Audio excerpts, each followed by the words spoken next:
ang ating persecution. Bawal po ang ginagawa. Kindly maintain Presiding order officer, within the bawal court. po ang ginagawa nitong nasa harap natin, nagkukomento. Hindi po Order in the sila allowed. Mag-ingay. Korte po ito. You may proceed, Senator Judge I was Padilla. interrupted. May I be clarified, Your Honor, on your last question about the senator you said are facing cases? Lead counsel, I think that was more Alam of niyo a... po, malinaw na po yung sinabi ko and wala po kayong karapatan magtanong. I think nakakalata na kami. So dapat pag sinabing 2 minutes, 2 minutes. Pag sa amin sa majority, pag 2 minutes, pinipindot nito. 2, 3 beses. Pero pag sa minority, umaabot na ng 5 minutes, 10 minutes. At meron akong record yan. Pinapayagan.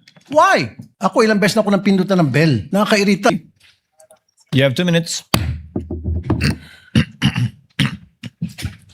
Maraming salamat, Mr. Presiding Officer. Isang tanong lang po kay Director Matibag. Doon po sa AO11, nakalagay po doon yung mga miyembro ng task force, no? At yung isang miyembro po doon ay mula sa Transnational Crime Division.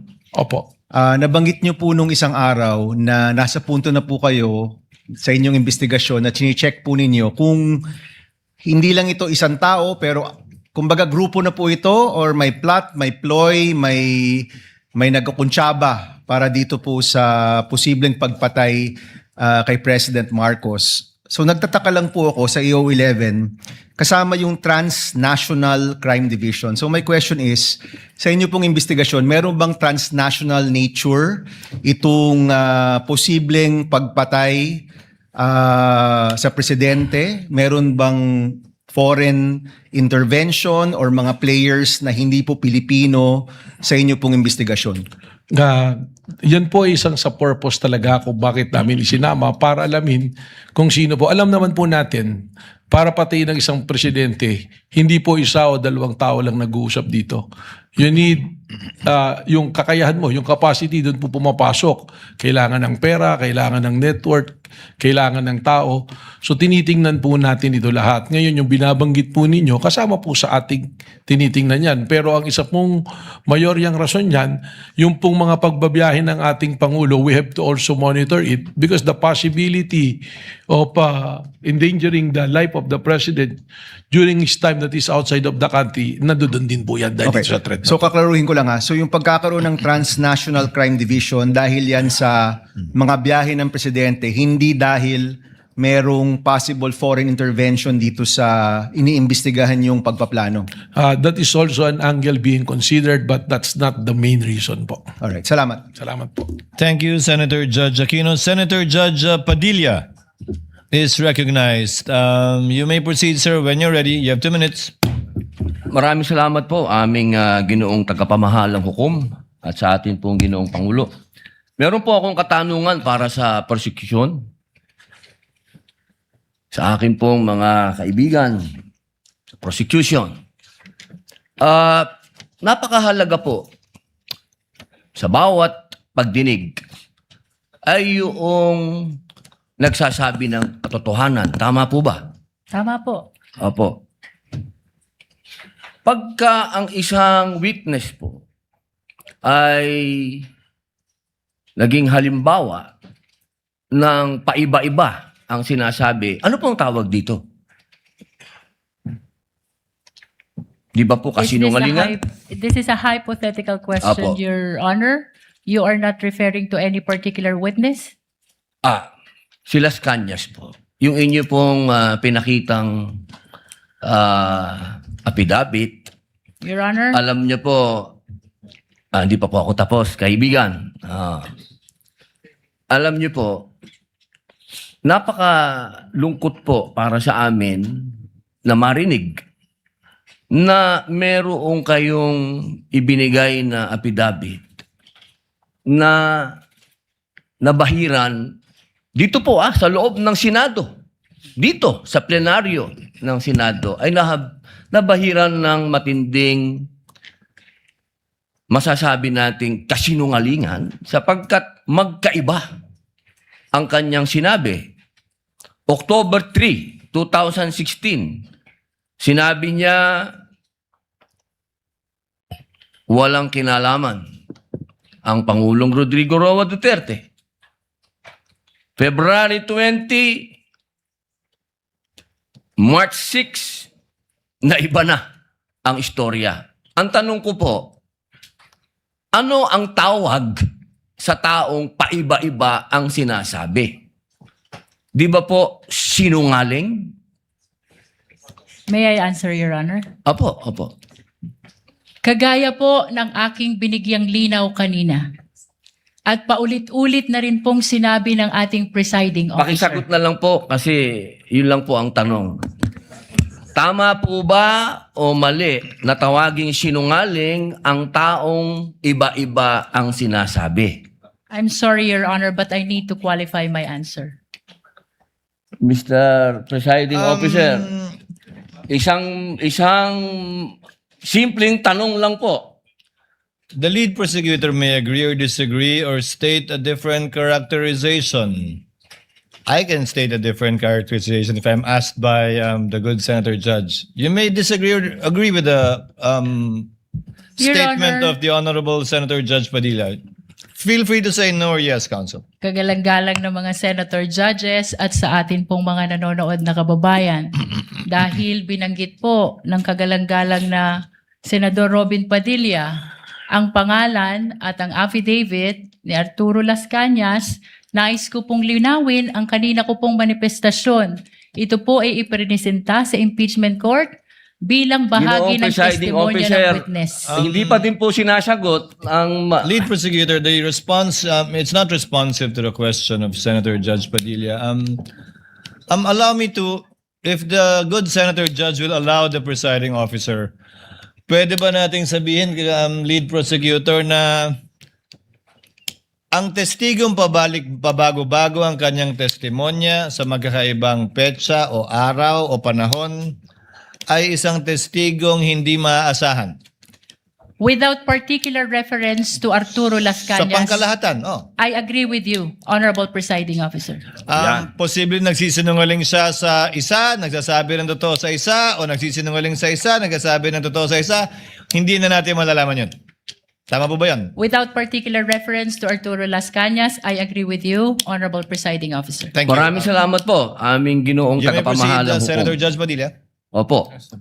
Kasi po, katulad po ng sinabi ng aming Senator Judge, 10,000 hours, Pampilo Lacson, napakaliwanag po ng sinabi niya. At kami din po dito, ako po mismo ay gumawa din ng panukala na dapat yung mga nagsisinungaling dito, yung mga paiba-iba ng testimony na nagiging aming mga witness, ay dagdagan dapat ang sintensya ng perjury. Kailangan amendahan ang batas na yan. Ngayon, bilang pakiusap po sa inyo, sa prosecution, pwede po ba na sana ay maiwasan natin ang pagbibigay ng witness na may kasong perjury? Hindi na po ito si Las Cañas.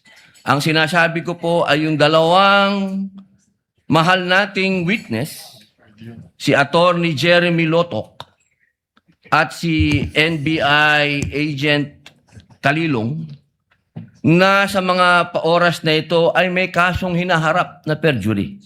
Pwede po bang iwasan natin na may mga ganito tayong witness para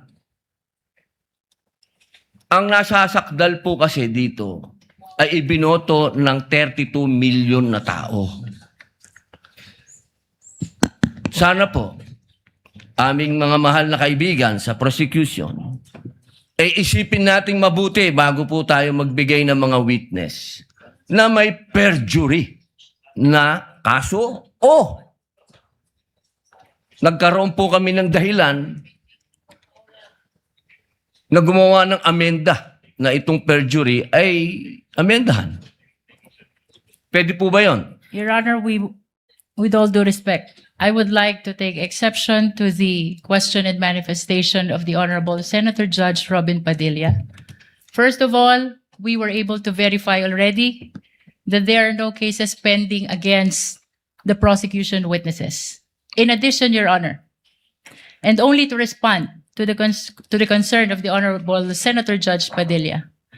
Ang conviction po ay hindi ground for disqualification unless it is final and unless it is punishable by more than 1 year and that the crime constitutes moral Kasi po, napakaganda po ng inyong sagot. Sana hindi one-sided ang ating persecution. Ano? Kasi, alam nyo,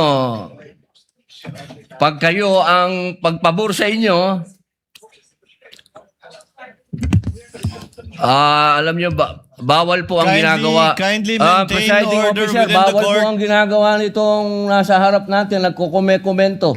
Kindly maintain order in the court. The Sergeant at Arms, by authority of the Senate President, is directed to kindly maintain. Hindi po order in the sila allowed. Mag-ingay. Korte po ito. Thank you. You may proceed, Senator Judge. Who was speaking?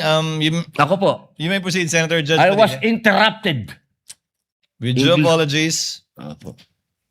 So, ibig niyo pong sabihin, yung mga senator judges dito ngayon na humaharap sa kaso, na hindi po pinapayagan ng ombudsman at hindi pa rin sila guilty, ano pong ibig niyo sabihin?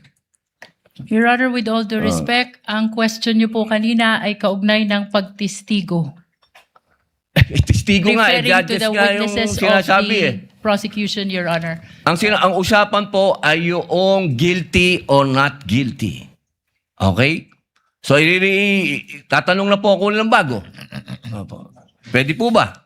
May I be clarified, Your Honor, on your last question about the senator you said are facing cases?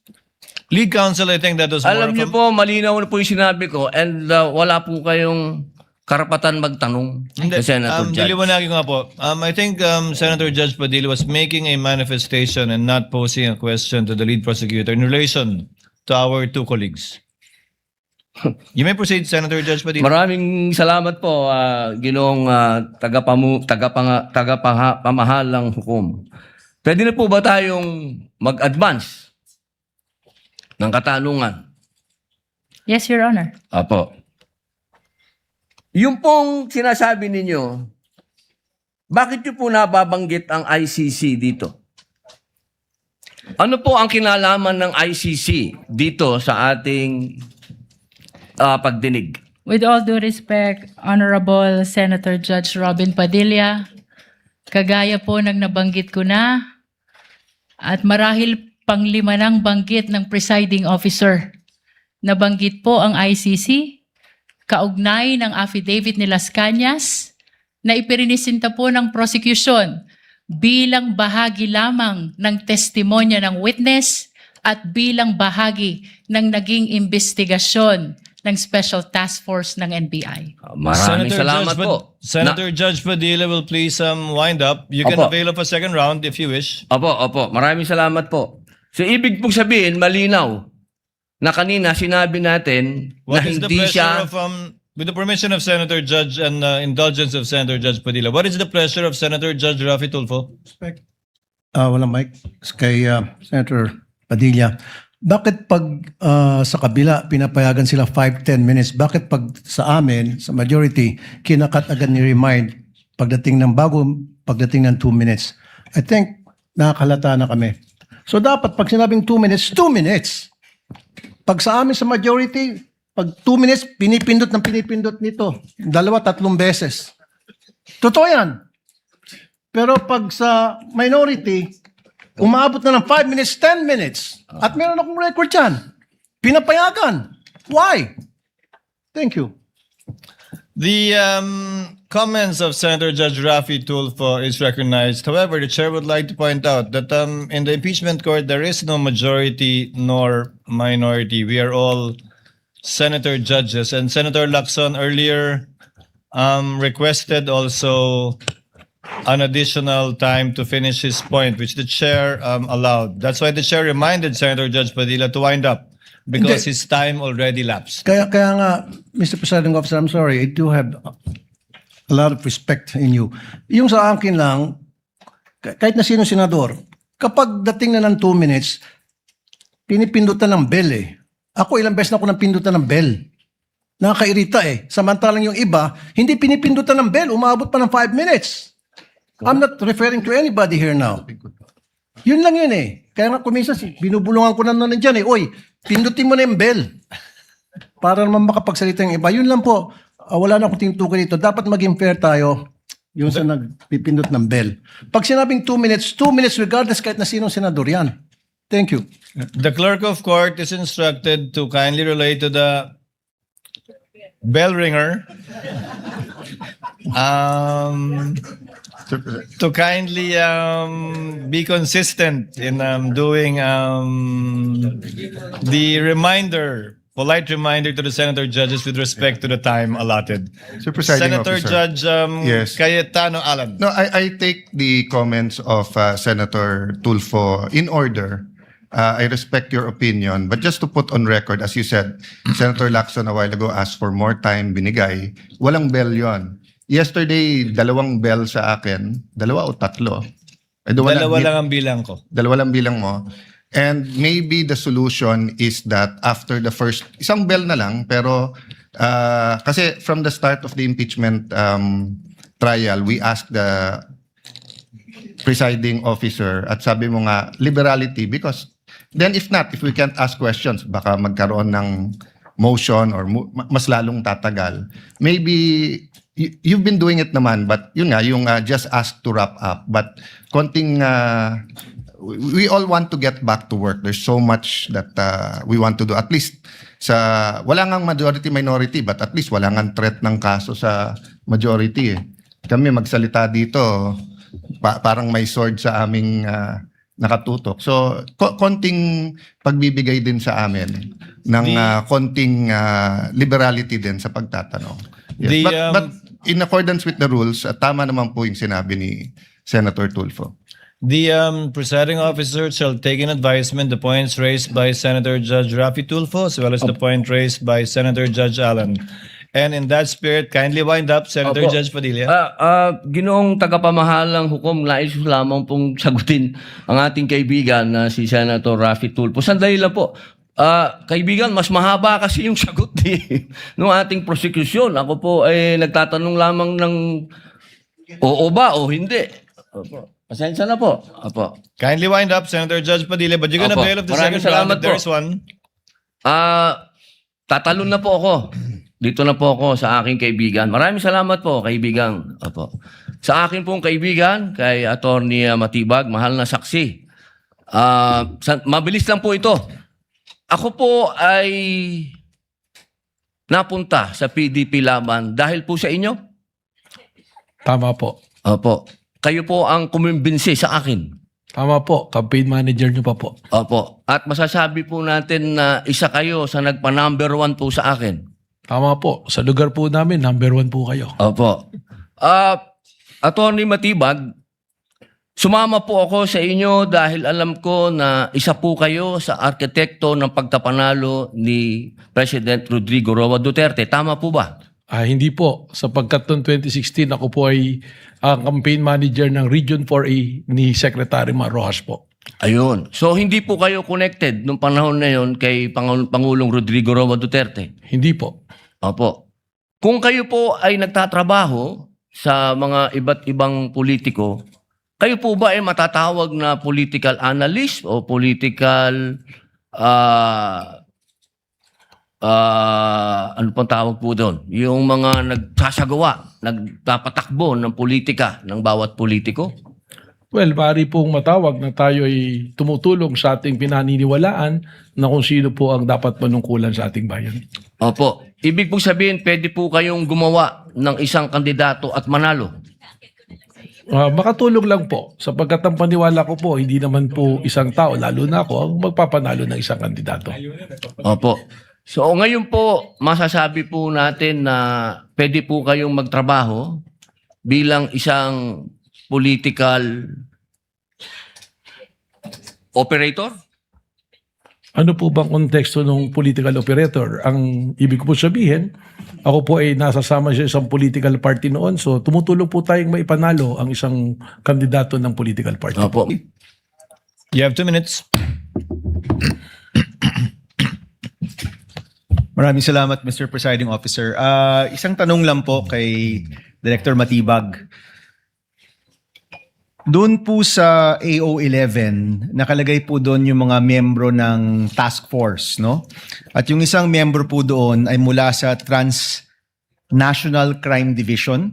Opo. Nabanggit niyo po nung isang araw na nasa punto na po kayo sa inyong investigasyon na chine-check po ninyo kung hindi lang ito isang tao pero kumbaga grupo na po ito or may plot, may ploy, may nagkukuntsaba para dito po sa posibleng pagpatay kay President Marcos. So nagtataka lang po ako sa AO11 kasama yung Transnational Crime Division. So my question is, sa inyo pong investigasyon, meron bang transnational nature itong posibleng pagpatay sa presidente? Meron bang foreign intervention or mga players na hindi po Pilipino sa inyo pong investigasyon?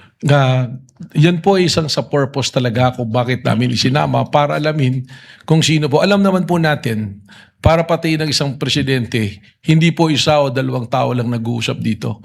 You need yung kakayahan mo, yung capacity doon po pumapasok. Kailangan ng pera, kailangan ng network, kailangan ng tao. So tinitingnan po natin ito lahat. Ngayon yung binabanggit po ninyo, kasama po sa ating tinitingnan yan. Pero ang isa pong mayoryang rason yan, yung pong mga pagbabiyahe ng ating Pangulo, we have to also monitor it because the possibility of endangering the life of the President during his time that is outside of the country, nandoon din po yan dahil sa threat. So kaklaruhin ko lang ha. So yung pagkakaroon ng Transnational Crime Division dahil yan sa mga biyahe ng presidente, hindi dahil merong possible foreign intervention dito sa iniimbestigahan yung pagpaplano. That is also an angle being considered but that's not the main reason po. Alright, salamat. Salamat po. Thank you, Senator Judge Aquino. Senator Judge Padilla is recognized. You may proceed, sir, when you're ready. You have 2 minutes. Maraming salamat po aming ginoong tagapamahalang hukom at sa atin pong ginoong Pangulo. Meron po akong katanungan para sa prosecution. Sa akin pong mga kaibigan sa prosecution. Napakahalaga po sa bawat pagdinig ay yung nagsasabi ng katotohanan. Tama po ba? Tama po. Opo. Pagka ang isang witness po ay naging halimbawa ng paiba-iba ang sinasabi, ano pong tawag dito? Di ba po kasinungalingan? This is a hypothetical question, Apo. Your Honor. You are not referring to any particular witness? Si Las Cañas po. Yung inyo pong pinakitang affidavit, Your Honor? alam niyo po, hindi pa po ako tapos, kaibigan. Alam niyo po, napakalungkot po para sa amin na marinig na merong kayong ibinigay na affidavit na nabahiran dito po sa loob ng Senado. Dito sa plenaryo ng Senado ay nabahiran ng matinding masasabi nating kasinungalingan sapagkat magkaiba ang kanyang sinabi. October 3, 2016, sinabi niya walang kinalaman ang Pangulong Rodrigo Roa Duterte. February 20, March 6, na iba na ang istorya. Ang tanong ko po, ano ang tawag sa taong paiba-iba ang sinasabi? Di ba po sinungaling? May I answer, Your Honor? Opo, opo. Kagaya po ng aking binigyang linaw kanina. At paulit-ulit na rin pong sinabi ng ating presiding officer. Pakisagot na lang po kasi yun lang po ang tanong. Tama po ba o mali na tawaging sinungaling ang taong iba-iba ang sinasabi? I'm sorry, Your Honor, but I need to qualify my answer. Mr. Presiding Officer, isang simpleng tanong lang po. The lead prosecutor may agree or disagree or state a different characterization. I can state a different characterization if I'm asked by the good Senator Judge. You may disagree or agree with the Your statement Honor. of the Honorable Senator Judge Padilla. Feel free to say no or yes, Counsel. Kagalang-galang ng mga senator judges at sa atin pong mga nanonood na kababayan. Dahil binanggit po ng kagalang-galang na Senador Robin Padilla ang pangalan at ang affidavit ni Arturo Las Cañas, nais ko pong linawin ang kanina ko pong manifestasyon.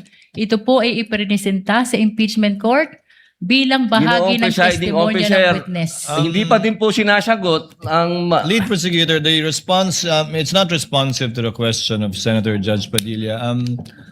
Allow me to, if the good Senator Judge will allow the presiding officer, pwede ba nating sabihin, lead prosecutor, na ang testigong pabago-bago ang kanyang testimonya sa magkakaibang petsa o araw o panahon ay isang testigong hindi maaasahan.